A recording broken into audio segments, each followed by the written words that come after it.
한번 생각해 보세요. 우리 몸을 이루는 작은 세포부터 저기 저 거대한 나무까지. 지금 지구에 있는 생명체들은 정말 놀라울 정도로 복잡하잖아요. 그런데 말이죠. 이 모든 게 대체 어떻게 시작된 걸까요? 어떻게 그렇게 단순했던 생명이 지금 우리가 보는 이 경이로운 모습으로 바뀔 수 있었을까요? 아주 오랫동안, 그러니까 10억 년이 넘는 시간 동안 지구의 생명체는 사실 굉장히 단순했어요. 대부분 혼자 떠다니는 단세포 생물이었죠. 그런데 어느 날, 정말 어느 날 갑자기 생명의 역사를 통째로 뒤바꿔버린 엄청난 혁명이 일어납니다. 아니 대체 어떻게 생명이 이렇게 복잡해질 수 있었을까요? 이게 바로 생물학 역사상 가장 큰 미스터리 중 하나였어요. 그리고 오늘 저와 함께 이 수수께끼를 풀어낸 한 위대한 과학자의 놀라운 여정을 따라가 보려고 합니다. 그 비밀 같이 한번 파헤쳐 보시죠. 20세기 중반만 해도요, 과학계는 이 질문에 대해 시원한 답을 내놓지 못하고 있었어요.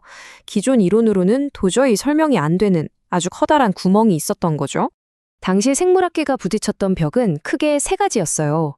첫째, 다윈의 진화론에 따르면 진화란 건 무조건 치열한 생존 경쟁이었거든요. 협력 같은 건 끼어들 틈이 거의 없었죠. 둘째, 박테리아 같은 단순한 세포에서 우리 몸을 만드는 복잡한 세포로 어떻게 넘어가는지 그 중간 과정이 완전히 미스터리였어요. 그리고 마지막으로 제일 이상했던 거.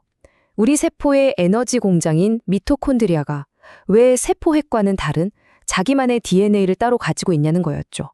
이건 뭐 우리 집 안에 나도 모르는 또 다른 작은 집이 있는 셈이었으니까요. 정말 이상하죠. 바로 그때였습니다. 이 모든 과학계의 오래된 생각에 정면으로 도전하는 한 사람이 등장합니다. 그녀의 이름 바로 린 마굴리스입니다. 미국의 미생물학자였던 그녀는요, 다른 사람들이 다들 진화의 엔진을 경쟁에서만 찾을 때 잠깐 협력은 어때? 하고 다른 곳을 보기 시작했던 거죠. 정말 놀라운 건요, 이 모든 생물학의 근간을 뒤흔들 생각을 그녀가 겨우 26살에 했다는 거예요. 정말 대담하고 혁신적인 생각이었죠. 그녀의 아이디어는 그 10억 년 묵은 미스테리에 대한 뭐랄까 정말 우아하고 아름다운 해답이었습니다. 진화는 오직 싸움이 아니었던 거예요. 바로 파트너십이었던 거죠. 이게 바로 그 유명한 세포 내 공생설입니다. 말이 좀 어렵죠? 아주 쉽게 말하면 이런 거예요. 아주 먼 옛날에 큰 세포가 작은 세포를 꿀꺽 삼켰는데 잡아먹는 대신에 야, 우리 그냥 같이 살자 하고 영원한 동맹을 맺은 겁니다. 바로 이 운명적인 만남으로 최초의 복잡한 세포가 탄생했다는 거죠. 이 과정이 정말 드라마틱해요. 한번 보세요. 첫 번째, 포획. 일단 큰 놈이 작은 놈을 꿀꺽 삼켜요. 두 번째, 공생. 보통은 소화가 되어야 하는데 어라? 안에서 같이 살기 시작합니다. 서로에게 이득이 되는 딜을 하는 거죠. 세 번째, 통합. 이게 수백만 년이 지나니까요. 둘은 이제 서로 없으면 못 사는 사이가 돼버려요. 손님이었던 애가 이제 완전한 가족, 즉 소기관이 되는 순간이죠. 그리고 마지막, 완성. 바로 이렇게 해서 지금의 우리 세포 같은 아주 복잡한 세포가 딱 하고 탄생한 겁니다. 그러니까 핵심은 이거예요. 이건 전쟁이나 적대적인 M&A가 아니었어요. 생명 역사상 가장 위대한 합작 투자, 영원한 협력 관계의 시작이었던 겁니다. 하지만 여러분, 이렇게 멋진 아이디어가 처음부터 환영받았을까요? 천만에요. 마굴리스는 엄청난 저항에 부딪히게 됩니다. 그녀의 이 혁신적인 논문은요, 당시 학술지들로부터 무려 15번이나 거절당합니다. 15번이요. 당시 주류 과학계의 반응은 딱 이랬어요. 아니, 무슨 세포끼리 손을 잡는다는 말도 안 되는 소리를 해? 거의 과학계의 이단 취급을 받았던 거죠. 왜 그렇게 반대가 심했냐? 크게 두 가지 이유가 있었어요. 첫째, 당시엔 진화는 무조건 경쟁이야. 이게 완전 국룰이었거든요. 근데 그걸 정면으로 반박했으니까요. 그리고 둘째는 솔직히 말해서 1960년대잖아요. 젊은 여성 과학자의 말을 귀담아 듣지 않는 그런 씁쓸한 분위기도 분명히 있었습니다. 하지만 마굴리스는 포기할 사람이 아니었죠. 끈질기게 파고들었고 결국 누구도 반박할 수 없는 결정적인 증거들이 하나둘씩 나타나기 시작합니다. 자, 이게 바로 결정적인 증거, 스모킹건입니다. 한번 보세요. 미토콘드리아랑 박테리아가 얼마나 닮았는지. DNA 모양 똑같이 동그래요. 단백질을 만드는 공장인 리보솜 크기 70S로 똑같아요. 우리 세포의 리보솜은 80S라서 다르거든요.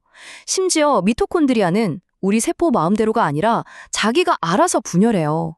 이건 뭐 세포 안에 다른 생명체가 살고 있다고밖에 설명이 안 되는 거죠. 그리고 여기서 끝이 아닙니다. 미토콘드리아를 둘러싼 막이 두 겹인데 이게 바깥막은 원래 숙주세포 거, 안쪽 막은 박테리아 거라는 가설과 기가 막히게 들어맞았어요. 또 특정 박테리아를 죽이는 항생제를 썼더니 엉뚱하게 미토콘드리아가 손상을 입는 거예요. 빼박이죠. 그리고 마침내 DNA 분석 기술이 등장하면서 게임은 끝났습니다. 미토콘드리아의 유전자가 고대 박테리아의 것이라는 게 과학적으로 완벽하게 증명된 거죠. 마굴리스의 완벽한 생리였습니다. 그런데 이건 단순히 한 이론이 맞았다는 걸 넘어서요.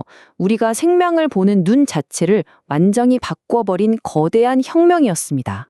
님 마굴리스가 남긴 유산은 정말 엄청납니다. 첫째, 진화가 그냥 치고받고 싸우는 전쟁터가 아니라 때로는 서로 손을 잡는 협력의 무대라는 걸 보여줬죠. 둘째, 그 모든 반대를 이겨낸 그녀의 끈기는 수많은 후배 과학자들, 특히 여성 과학자들에게 엄청난 용기를 줬고요. 마지막으로 서로 상관없어 보이던 미생물학, 진화생물학, 생태학을 공생이라는 하나의 키워드로 쫙 꿰어버린 겁니다. 이게 그냥 옛날 이야기가 아니에요. 바로 지금 우리 이야기거든요. 요즘 마이크로바이옴 얘기 많이 하잖아요. 우리 몸에 수십조 마리의 미생물이 같이 살면서 우리 건강을 좌우한다는 거. 이게 바로 마굴리스 이론의 연장선상에 있는 거예요. 산호초가 왜 그렇게 아름다운지, 또 왜 죽어가는지도 이 공생관계로 설명할 수 있고요. 심지어 요즘에는 이 관계를 이용해서 병을 고치는 새로운 의학기술까지 나오고 있습니다. 마굴리스가 이런 말을 남겼습니다. 생명은 전쟁이 아니다. 그것은 춤이다. 정말 멋진 말이죠.